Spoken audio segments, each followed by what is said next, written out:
नमस्कार शेतकरी मित्रांनो, मी ओंकार सावंत ॲग्रोसन फार्मर यूट्यूब चॅनेलमध्ये आपल्या सगळ्यांचं स्वागत. आज आपण एक महत्त्वाच्या विषयावर बोलतो म्हणजे जमिनीमध्ये क्षारांचे प्रमाण वाढले किंवा जमीन शारपट होत चालली. तर याच्यावरती पर्याय काय केले पाहिजे किंवा उपाय कोणते कोणते काय केले पाहिजे. तर शेतकरी मित्रांनो एक लक्षात घ्या, क्षारांचे प्रमाण कधी वाढते जेव्हा अतिरिक्त पाण्याचा वापर होतो, अतिरिक्त रासायनिक खतांचा वापर होतो किंवा वारंवार त्याच जमिनीमध्ये जर तेच पीक जर वारंवार घेत असेल, ऊसासारखं पीक असेल तर त्या ठिकाणी जमीन शारपट होते किंवा पांढरं मीठ फुटलेलं आपल्याला डायरेक्ट आपल्या डोळ्यांनी त्या ठिकाणी दिसून येत असते. तर हे होऊ नये म्हणून काय करावं किंवा झालं असेल तर काय करावं, तर हे आपण दोन्ही गोष्टी बघू. तर शेतकरी मित्रांनो एक लक्षात घ्या, ही मीठ येत असतं म्हणजे नक्की काय होतं. तुम्ही ऐकलं असेल की आम्लधर्मी आणि अल्कधर्मी, त्यालाच आपण ऍसिडिक आणि बेसिक किंवा त्याला अल्कलाईन म्हणतो. ऍसिडिक आणि अल्कलाईन अशा दोन प्रकारची माती असते. मग तुम्ही जर बघायला गेलं तर त्या ठिकाणी 1 ते 7 पीएच असतो, ते आपण ऍसिडिक म्हणतो. त्याला 7 पासून 14 पर्यंत पीएच असतो, त्याला सामू म्हणतो आपण. 7 ते 14 पर्यंतचा सामू तर ती अल्कलाईन असतो किंवा त्याला अल्कधर्मी आपण म्हणतो. आणि जो 7 असतो तो न्यूट्रल असतो. आपल्या पिकाच्या वाढीसाठी जर अत्यंत चांगला जर सामू कोणता असेल तर तो 5.5 ते 6.5च्या दरम्यान आहे. अत्यंत चांगला आणि याच्यामध्ये पीक चांगलं जोमान आणि व्यवस्थित त्या ठिकाणी वाढत असते. आता दुसरी गोष्ट म्हणजे काय, एक तर आपल्या जमिनीचा सामू वाढलाय. दुसरी गोष्ट काय वाढली तर त्याला क्षारता, आपण त्याला सायंटिफिकल भाषेमध्ये इलेक्ट्रिकल कंडक्टिव्हिटी ईसी असे म्हणतो. तर हे वाढलंय. आता दुसरी गोष्ट म्हणजे जर आपल्याला कमी करायचं असेल तर काय करावं. तर एक लक्षात घ्या शेतकरी मित्रांनो, रासायनिक खतं टाकल्यामुळं क्षारांची संख्या वाढते किंवा मीठ आपल्या जमिनीला फुटत असतं. आणि जे पानं आहेत तर त्यांचं त्या ठिकाणी पाण्यामुळे सुद्धा मीठ फुटत असतं. पहिली गोष्ट जर बोलायला गेलं तर त्या ठिकाणी आता तुम्ही बघायला गेलं, ज्या जमिनीमध्ये ऊस असेल हे असेल तर तुम्हाला ऊस, समजा जमीन तुम्ही तयार केली तर तुम्हाला काय दिसत नाही. जमीन तयार करून झाल्यानंतर जेव्हा तुम्ही ऊस लावता तर ऊस लावल्यानंतर त्या ठिकाणी तुम्ही 1 ते 2 पाणी सोडल्यानंतर तुम्हाला असा पांढरा थर दिसून येतो सरीवरती किंवा राखासारखा थर दिसून येतो. तर हे होतं कशामुळं, तर क्षारांचं प्रमाण वाढतं किंवा त्यालाच आपण सोडियम सोडियम असेल किंवा क्लोराईड असेल यांचं त्या ठिकाणी प्रमाण वाढतं, म्हणजेच मिठाचं प्रमाण वाढतं आणि जमीन आपल्याला पांढरी दिसायला चालू होते. मग यावेळेस काय होतं, तर आपल्या जमिनीचा जो पीएच असतो तो पीएच आपला जमिनीचा 7.5 पासून पुढे गेलेला असतो, 8 ते 10 पर्यंत गेलेला असतो. पाक अल्कलाईन पीएच त्या ठिकाणी झाले असतो किंवा अल्कधर्मी झालेला असतो. ईसी त्या ठिकाणी जमिनीचा वाढलेला असतो. त्याच्यामुळं ती क्षारता वाढते आणि त्या ठिकाणी एकंदरीत पिकावरती परिणाम होतो. जमीन कठीण व्हायला चालू होते. जमिनीमध्ये वापसा व्यवस्थित त्या ठिकाणी राहत नाही किंवा पीक तुम्हाला वाढलेलं दिसून येत नाही. मग याच्यासाठी करावं काय, माझं जमिनीमध्ये आता पीक उभं आहे आणि समजा क्षारांचं प्रमाण दिसतंय तर मला उपाय काय करायला पाहिजे मी. तर उपाय करताना एक लक्षात घ्या, तुम्ही या जमिनीमध्ये वापरताना पहिली गोष्ट म्हणजे युरिया पूर्णपणे टाळा. नत्राचं तुम्हाला जर नत्र द्यायचं आहे तर युरियाच्या माध्यमातून अजिबात देऊ नका. नत्र द्यायचं असेल तर अमोनियम सल्फेट आहे तुम्हाला. दुसरी गोष्ट म्हणजे फॉस्फरसयुक्त जर खत द्यायचं असेल तर सिंगल सुपर फॉस्फेट आहे. हे खत फक्त तुम्ही देऊ शकताय त्याच्यासाठी. त्यांनी काय राहतं, तर जमीन वापशावरती राहते, सल्फरचं प्रमाण मिळतं आणि त्या ठिकाणी चोपण जमिनी कमी करण्यासाठी सल्फर हा अत्यंत महत्त्वाचा घटक आहे किंवा त्याला आपण गंधक म्हणत असतो. दुसरी गोष्ट म्हणजे काय केलं पाहिजे, तर ऍसिड ट्रीटमेंट आहेत. मग त्याच्यामध्ये फॉस्फरिक ऍसिड असेल, त्याच्यामध्ये हायड्रोक्लोरिक ऍसिड असेल किंवा सगळ्यात बेस्ट बघायला गेलं तर सल्फ्युरिक ऍसिड असेल. सल्फ्युरिक ऍसिडच्या जर ट्रीटमेंट केली तर त्या ठिकाणी जमिनीमधले क्षारांचं जे सोडियम असेल आणि क्लोराईड असेल तर यांचं जे त्या ठिकाणी काय म्हणतो आपण त्याला बॉन्डिंग झालंय, तर ते बॉन्डिंग त्या ठिकाणी सल्फ्युरिक ऍसिड तोडून काढत असतं पूर्ण आणि जमीन वापशावर येत असते, जमीन मोकळी होत असते. आणि जमीन मोकळी झाली की त्या ठिकाणी वापसा राहतो, आपोआप वापसा राहतो आणि झाड त्या ठिकाणी झाडाच्या मुळ्या पळायला चालू होतं.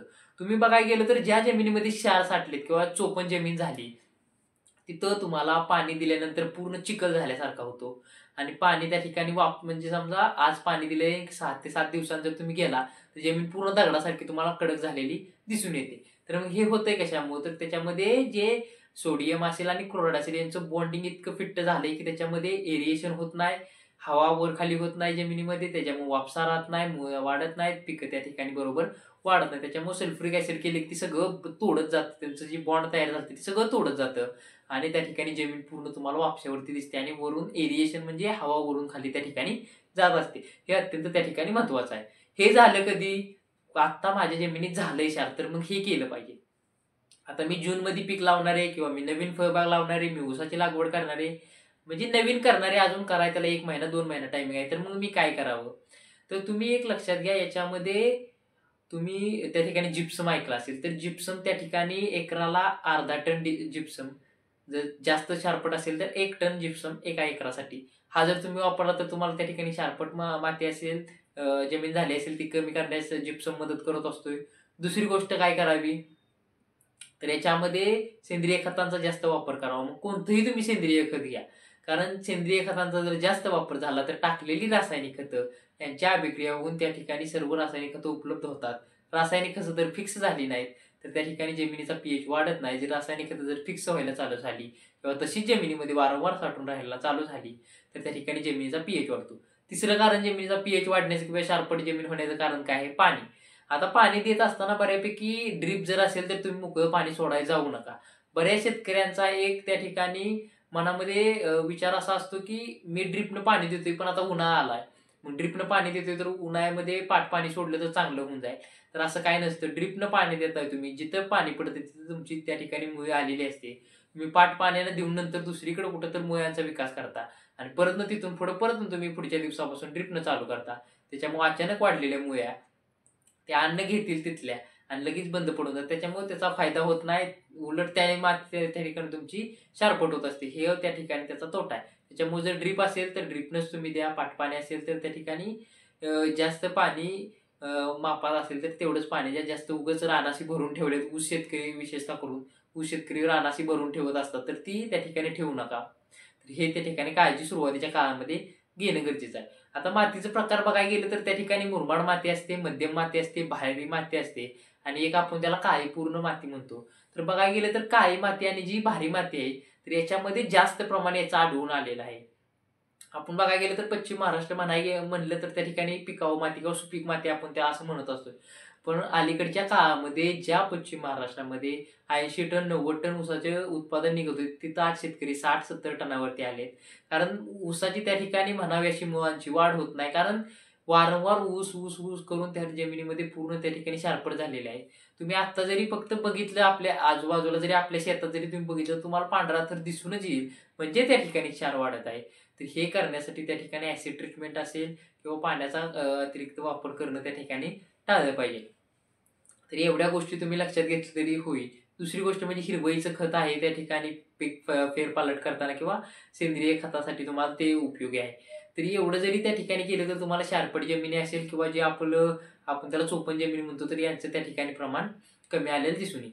कारण एक शेतकरी मित्रांनो आपल्याला शेतकऱ्यांनी कमेंट विचारली होती की शारपट जमीन म्हणजे क्षारांचं प्रमाण जमिनीमध्ये जास्त वाढलंय तर काय करावं? तर त्याच्यावरती हा व्हिडिओ बनवलाय. जर तुमचे असेच जर प्रश्न असतील तर तुम्ही ती कमेंट सेक्शनमध्ये विचारा म्हणजे आपण त्याच्यावरती व्हिडिओ बनवू. म्हणजे तुमचाही त्या तुम्हाला उत्तर मिळून जाईल आणि जे आपले अजून शेतकरी बांधव आहेत त्यांनाही याचं त्या ठिकाणी उत्तर मिळून जाईल.